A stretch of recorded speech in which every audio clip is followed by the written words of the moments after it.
Je vous souhaite très bonne et heureuse année 2025, à travers vous donc à tout le personnel travaillant à l'institution président du FASO. Je souhaite que 2025 soit une année pleine de santé pour vous, votre famille et vos proches, pour que vous puissiez donner le maximum de vous-même dans le travail pour le bonheur de notre peuple. Que 2025 soit une année où vous verrez tous vos projets donc couronnés de succès, de prospérité et surtout que tout au long de l'année, que Dieu guide donc notre action, nous protège et veille sur nous. Je souhaite aussi rappeler à tout un chacun que la lutte contre l'impérialisme doit être donc intégrée dans nos gènes maintenant. Ça doit être une lutte qui se mène de façon implacable et tous les jours. Parce que beaucoup de gens n'ont pas compris ce que c'est que cette lutte jusque-là. Nos vaillantes forces combattantes sont sur le terrain. Ils mènent le combat contre les valets manipulés, ces criminels qui écument nos campagnes tous les jours et tiennent bon pour amener la paix dans notre cher FASO. Autant ils le font, nos masses populaires laborieuses, que sont les agriculteurs, les éleveurs, se battent aussi également pour qu'on puisse atteindre l'autosuffisance alimentaire à travers donc l'accompagnement de tous les techniciens du ministère de l'Agriculture. C'est très important. Et autant qu'eux aussi se battent dans l'administration, nous devrons nous battre pour changer de mentalité. Cette décolonisation mentale, c'est la partie la plus difficile. Et c'est pour ça que nous tenons à vous rappeler constamment qu'il faut changer de mentalité, revenir à nos sources et nous battre. Et c'est ça aussi le combat contre l'impérialisme. Toutes les occasions nous sont offertes pour pouvoir comprendre l'impérialisme, ces manifestations. Quand je prends dernièrement les propos d'Emmanuel Macron sur l'Afrique, eh bien, tout Africain conscient devrait donc comprendre très vite tout ce qu'il a pu nous dire et qu'est-ce que ça signifie. Le général Tiani a dit il n'y a pas longtemps, le changement donc de tactique ou de stratégie des forces françaises en Afrique, et je pense qu'il est venu le confirmer. Il s'agit de dissoudre et de garder un dispositif socle. Et Emmanuel Macron l'a si bien dit qu'on ne peut que le remercier pour cette sincérité. Même si certains ont voulu mettre la poudre aux yeux de leur population, mais la réalité finit par rattraper aussi. Ils ne partiront pas de certains pays. Ils ont juste dissous le dispositif. Vous ne les verrez plus dans des bases, mais dans les ambassades, ils seront là. Ils vont constituer des sociétés de sécurité pour sécuriser leurs sociétés qui existent dans ces pays-là. Mais les soldats seront là, mais vous ne les verrez plus en tenue ou rassemblés dans des bases. C'est tout ce que ça veut dire. Ils vont se réorganiser, mais seront là. Il a parlé de politesse vis-à-vis de certains chefs d'État en leur donnant la primauté d'annoncer donc la rupture ou le départ des forces françaises. Ça nous importe peu, on peut dire. Mais tout ce que nous savons, c'est que si vous voulez une rupture avec ces forces impérialistes, c'est simple, on dénonce les accords. Tout commence par là-bas. Et je pense que l'exemple du Tchad, en tout cas, est palpable. Ils ont commencé par dénoncer les accords. Sinon, si on ne dénonce pas les accords, juste dire que les bases quittent, on n'a rien fait. Parce que le problème se trouve dans les accords coloniaux de défense qui ont été signés depuis l'indépendance. Le plus dangereux n'est pas ceux-là que vous voyez dans les bases. Le plus dangereux, ce sont les conseillers militaires. Les conseillers militaires existent dans tous ces pays. Ils ont existé au Burkina aussi jusqu'en fin 2022, jusqu'à ce que nous prenions nos responsabilités. Et qui sont ces conseillers militaires?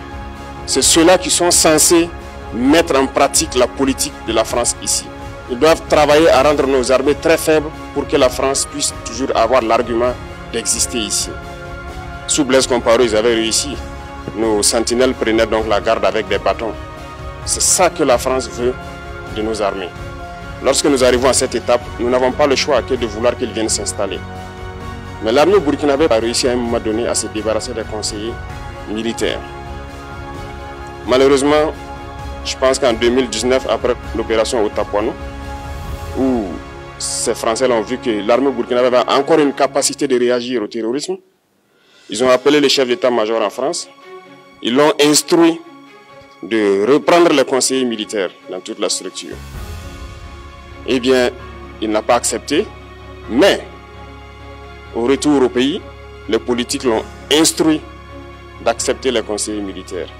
Et c'est là que les conseillers militaires sont revenus dans l'armée burkinabé en 2019.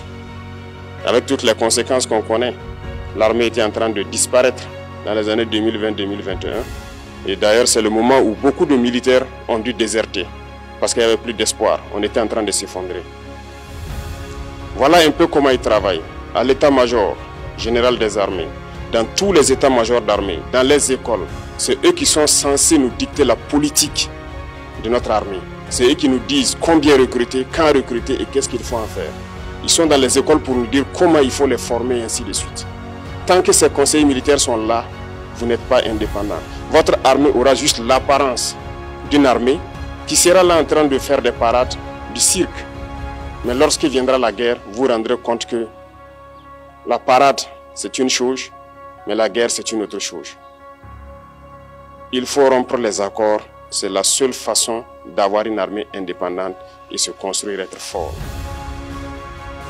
Mais beaucoup de gens ne le comprennent pas peut-être. Et même avec ces accords, la France choisit dans nos États des élèves officiers pour aller les former. C'est à travers ces mêmes accords. Mais en réalité, ces officiers qui partent se former pour la plupart, pour la France, ils viennent pour servir l'État français dans leur pays. Ils ne viennent pas pour servir nos pays. Ils les forment pour qu'ils viennent servir les intérêts de l'État français. J'en veux pour preuve. Lorsque nous nous sommes révoltés, beaucoup d'officiers au Burkina qui ont été formés en France ont été immédiatement contactés pour leur dire que c'est le moment de se mettre en action parce que vous avez été formés pour ça, pour servir les intérêts de la France. La plupart de ces officiers nous ont rendu compte, nous avons pris acte et nous continuons de suivre.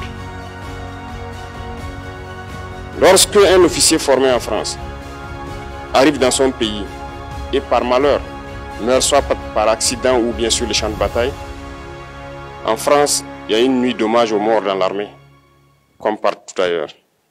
À la nuit d'hommage aux morts, on cite le nom de l'officier en question et on dit « mort pour la France ».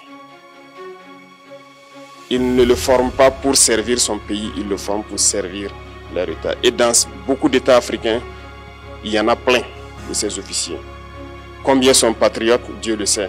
C'est une leçon que Emmanuel Macron a donnée encore aux chefs d'État africains, de se rattraper et de pouvoir vraiment mener cette lutte contre l'impérialisme. Mais en plus de ça, il a aussi insulté tous les Africains dans ses propos. Il y a une partie qui a retenu mon attention, là où il parlait d'ingratitude. Et que l'ingratitude est une maladie non transmissible aux humains. Lui, il est humain, notre ingratitude n'est pas transmissible à lui. Voilà comment ce monsieur voit l'Afrique, voit les Africains. Nous ne sommes pas des humains à ses yeux. Peut-être que c'est lui qui n'est pas humain, il ne se met pas dans la classe des humains. Mais s'il y a bien un ingrat, c'est bien lui. Je pense que s'il n'est pas athée et qu'il prie, à chaque matin qu'il se réveille et qu'il prie, il devrait aussi prier les Africains. Parce que c'est grâce à nos ancêtres qu'il existe aujourd'hui une France. Il devra nous prier. À ses yeux, nous ne devons pas être des humains, nous sommes plus que des humains. Ce sont des messages très forts qu'il passe. Moi, je pleure le peuple français. Mais quand même, il est bien pour l'Afrique. Il est un mal nécessaire pour nous. Ceux qui veulent se réveiller, se réveillent. Ceux qui ne veulent pas se réveiller, comme on le dit, on ne peut pas réveiller quelqu'un qui ne dort pas. Les Africains doivent se réveiller. Nous devons travailler à être indépendants, à faire au moins ce que nos peuples connaissent le bonheur. Et la lutte contre l'impérialisme, c'est ça.